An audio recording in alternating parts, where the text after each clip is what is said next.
Olá, estamos de volta com mais uma resenha do Cangaço.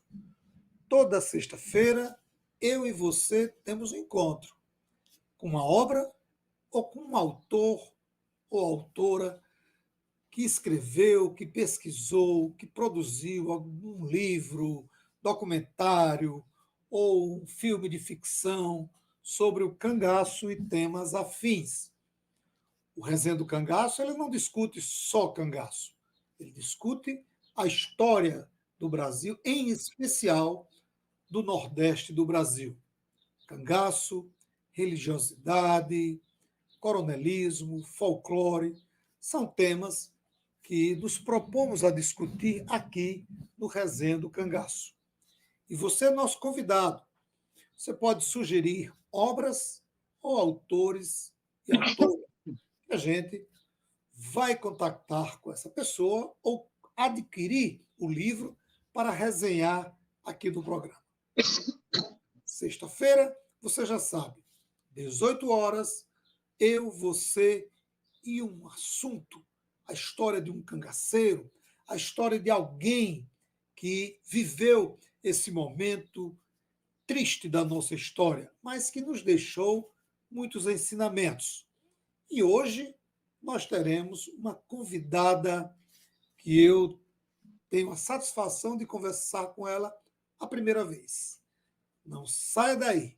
Depois da vinheta, você vai saber quem é essa pessoa.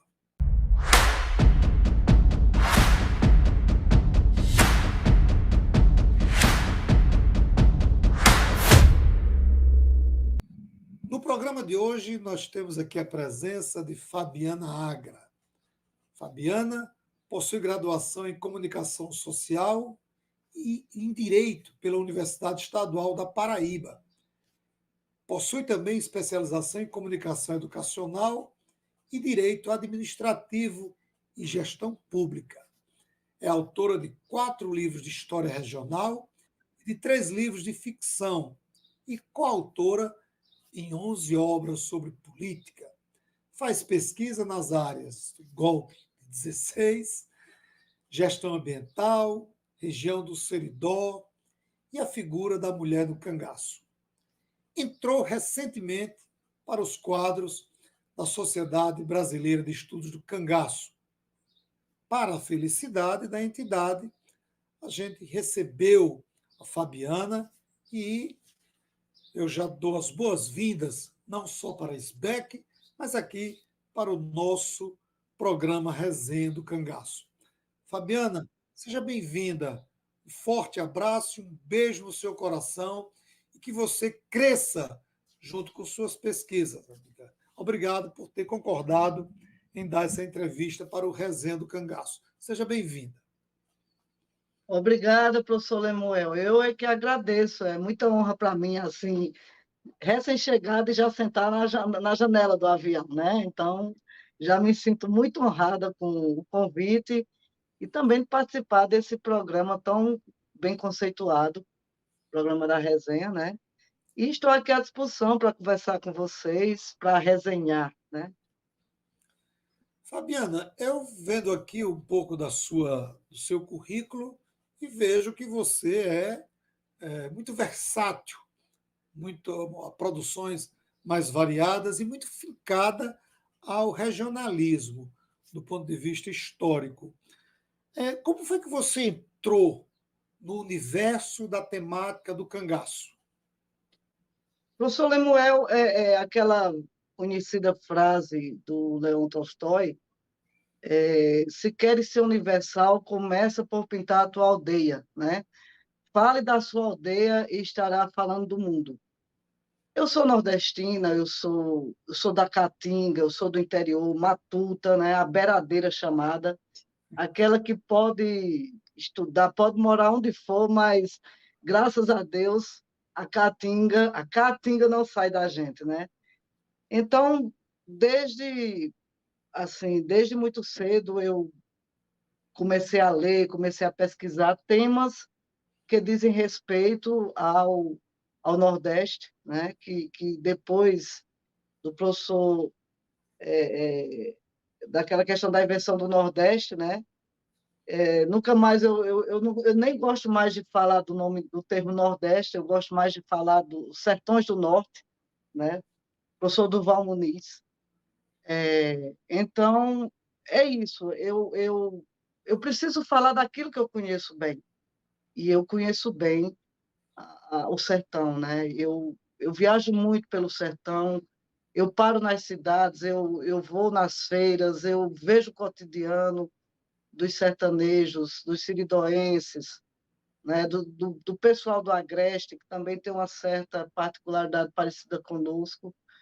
E é isso. Então, seria estranho eu morando aqui, escrever sobre São Paulo, ou Rio de Janeiro. Então, é sobre a nossa terra que eu gosto de escrever. E também, Lemuel, eu comecei desde 2010 meu primeiro livro sobre regionalismo, sobre a região do Seridó da Paraíba, é que existia um vácuo, existia nós não tínhamos uma historiografia voltada completa, voltada para o município de Picuí.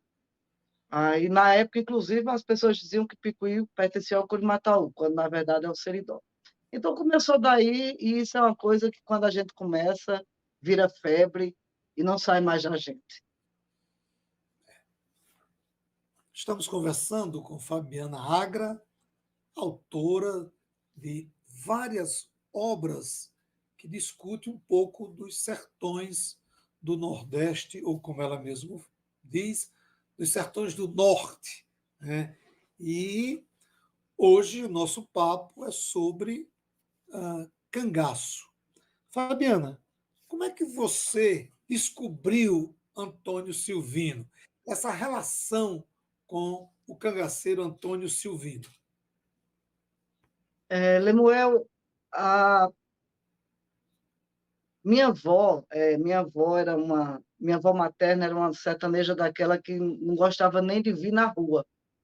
E quando eu tinha 4 anos de idade, ela teve uma doença e minha mãe trouxe ela para nossa casa e terminou ela ficando na nossa casa e terminou de me criar, né?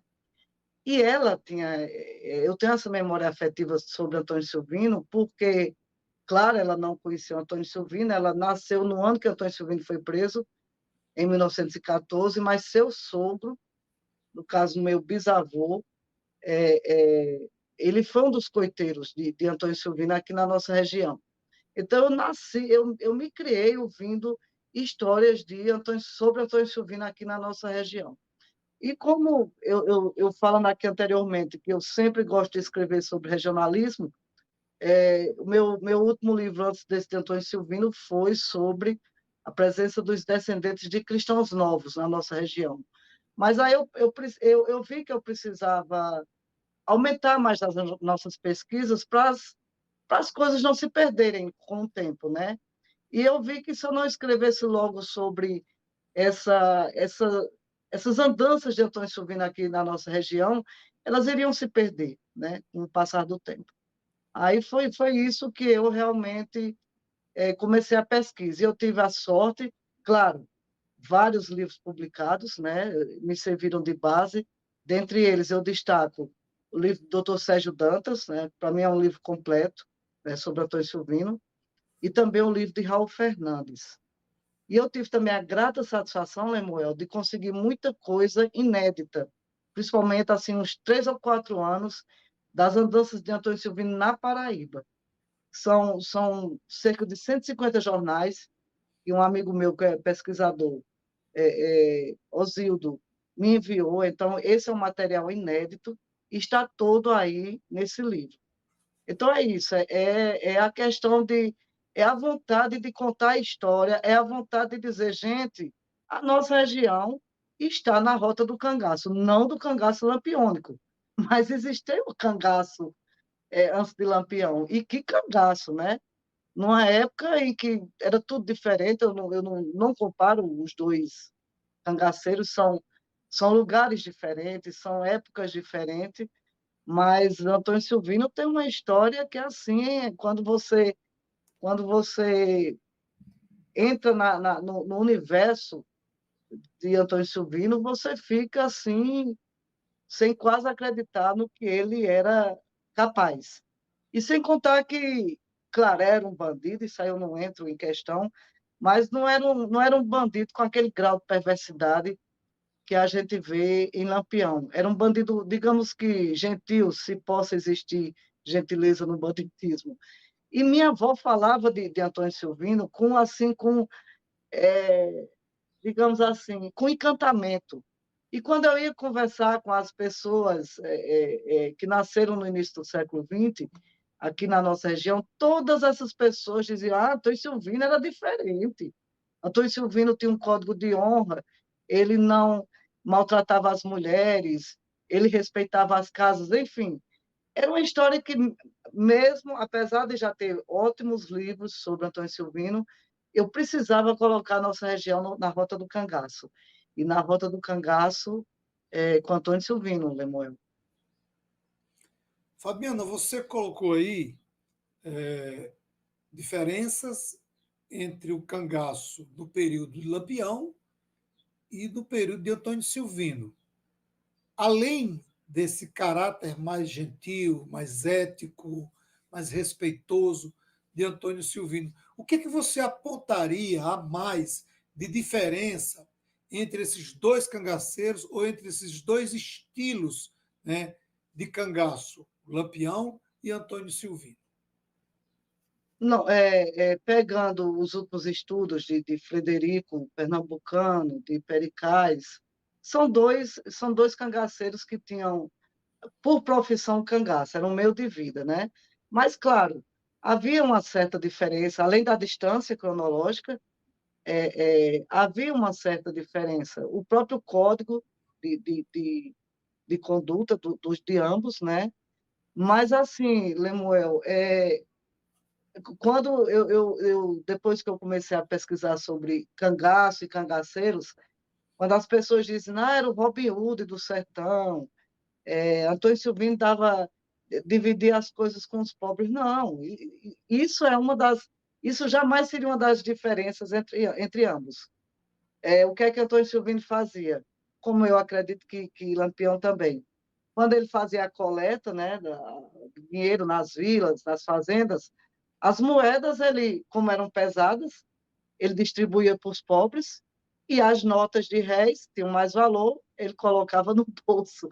Então, a diferença assim entre ambos, eu também confesso, não conheço bem ainda o universo lampiônico, né? É tanta bibliografia de Lampião que só perto, por enquanto, para Che Guevara. Então, eu não me afoito em falar muito sobre Lampião. Mas o que realmente diferencia ambos é a questão desse código de honra. Não que Antônio Silvino não batesse nas pessoas, não que Antônio Silvino não assassinasse a sangue frio, não que ele não fosse ganancioso, não.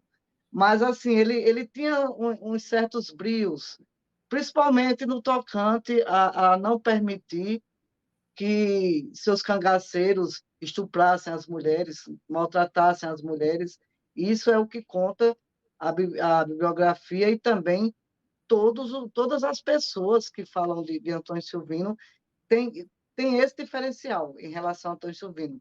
O que eles falam logo não maltratava as mulheres. Então, é isso realmente a grande diferença, né, de Antônio Silvino para Lampião. Mesmo com a entrada de Maria Bonita no cangaço, no bando de Lampião, quando eles amenizaram a questão dos estupros e tudo mais, ainda assim, a, a mulher ela era